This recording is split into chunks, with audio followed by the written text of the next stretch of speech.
Hey guys, this is Matt Weisfeld coming at you with a quick follow-up video to our Avenger Plus tone arm setup.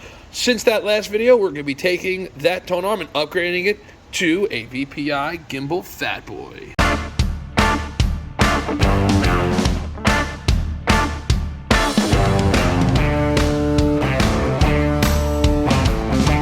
Alright guys, as we saw in the last video, this was the arm that we were changing out. This is a 12-inch 3D reference arm with Nordos wire with a Hana Umami Blue that we mounted the other day. And this time I figured we'd get a guest setup guy. We have this gentleman you may have heard of. His name is Harry, and he's just really excited to be on camera. First thing we do, most important thing, got to take this out. So disconnect the limo. That's so true. The nut down below. There we go.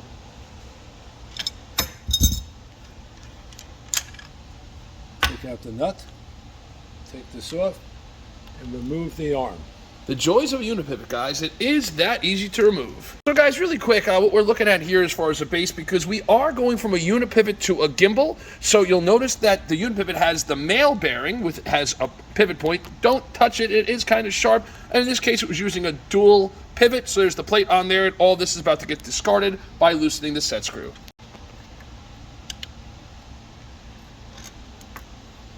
So removing the set screw and the nut, it just pulls right out, nice and easy to swap out over here. Guys, we're going to cheat a little bit on this one, and we kind of like this customer, so instead of removing this plate, because that'll make it nice and ugly, we're just going to give him a new top, because it all is the same. The joys of precision engineering, like parts fit with like parts, so we just grabbed that one literally off the rack and putting that on there, because the last thing we want to do is scuff up that other base and have this gentleman have a wacky looking arm base. See that? And it popped right on. An arm base, you go in the corner. We'll worry about you later. There, guys, because we have had different versions over the years, but don't worry, VPI has thought of that, and we have an adapter to make sure that the gimbal drops right into this arm base without there being any play or motion. So now, after removing the Unipivot bearing and dropping in our gimbal, now we have to change our arm rest because the Fatboy is a Fatboy. So we have to make sure we get an appropriate sized arm rest that can actually accommodate its girth. So changing it out by loosening the set screw, putting in the larger of the armrests, which is included when getting any of these arms, and there we have it, just popping right in. Now we're turning the VTA up so that way our guest turntable setup guy has the ability to tighten up that nut on the bottom, which is going to lock that gimbal arm in there. This guy's doing pretty good, right? I think he knows something about turntables. We got the nut hand tight, and now we're taking a wrench to lock that guy in. Now our gimbal arm has been nicely secured with the nut and adapter, and now we're going to take that limo connector and plug it back in. The Fatboy is standard with our Nordos cabling, and all set to go from there. Next, of course, we have to install our Fatboy counterweights. We're going to just put that right in. It slides right onto that carriage once you get it in there, giving the ability of having a fine adjustment, which is so much easier to deal with a Unipivot, where you can just, once you have that set screw locked in, you could then adjust the counterweight by turning that back knurled part in and out to move that counterweight forward and back. Look at how easy that is. The cartridge? Well, I guess we can mount. And as easy as that, guys, we just moved from a Unipivot to a Fatboy gimbal in just a couple of minutes over there. So now we're going to take that Umami Blue and mount it onto this guy. Documenting every aspect of this process, we are now removing the Hana Umami Blue from the Unipivot arm and transferring it right over to our gimbal Fatboy. That is going to be replacing that arm. We'll always use our fingers, not tools. It's funny because that's exactly what I said in the other video. I swear we didn't even stage that. That just happens to be the case. I'm going to have to show you the other video, Dad. I think you'll get a kick out of it. And as mentioned in the previous video, guys, what I do like about the Hana, besides the fact that it has threads and not through holes, the color coding is very easy to see and very easy to put on there. All VPI tone arms are made to be robust in the sense where you're able to have these leads without worrying about breaking them. And just like that, guys, we just put it on. No needle nose pliers required.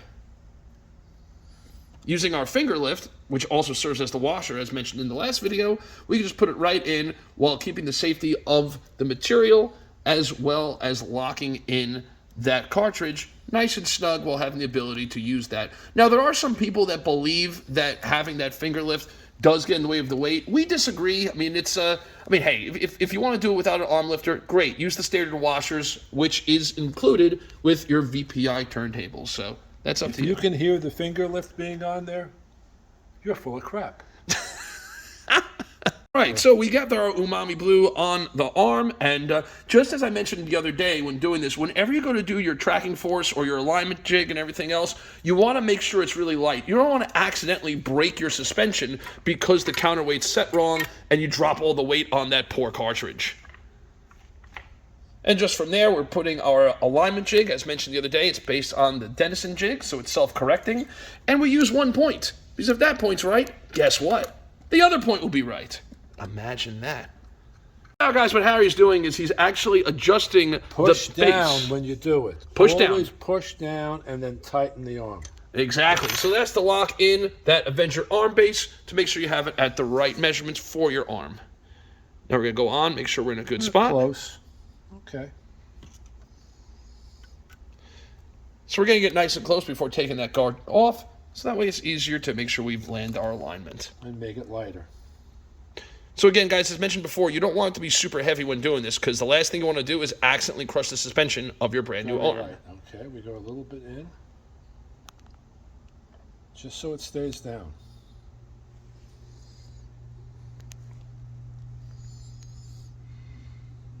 Oh, and look at that. Pretty darn close right off the bat. Actually, it's just about perfect. There we go. But it has to be aligned a little better. Guys, now we're going to focus on our VTF, our vertical tracking force. And the Umami likes between, oh, geez, nailed it at 2.00. There we go. And in this case, guys, we're using the Autofon stylus force gauge. I'm going to go a little lighter. We're going to go a little bit lighter over here. And you guys saw that we do include a stylus force gauge right out of the bat. That one is totally good to use, but the Autofon is a little more robust. And this is actually the one we use when we're doing trade shows and running around from table to table. And we're pretty much already there. So I think it looks like Harry's shooting for 1.9 or something like that. And then again, with our counterweight, we can easily move the knurled knob to move it forward and backwards without a problem. All right, guys, and it looks like we have it. We have our Gimbal Fatboy tone arm with Hana Umami Blue all lined up. We are at 1.96. That is solid for what we're doing over here. Yeah, so we are good to go over here. Hope you guys enjoyed this quick video of how to change a Unipivot to a gimbal. Scott, thanks for letting us utilize your turntable and upgrading this guy over here. Thanks for being part of the VPI family, and hope you guys enjoy this video. And hey, you got a little upgrade from the setting up. I got yesterday, and now Harry himself got this one. So hope you all enjoyed. If you liked what you saw here, make sure you hit the like button. And if you really like it, don't forget to subscribe and learn more about VPI turntables. See you all next time.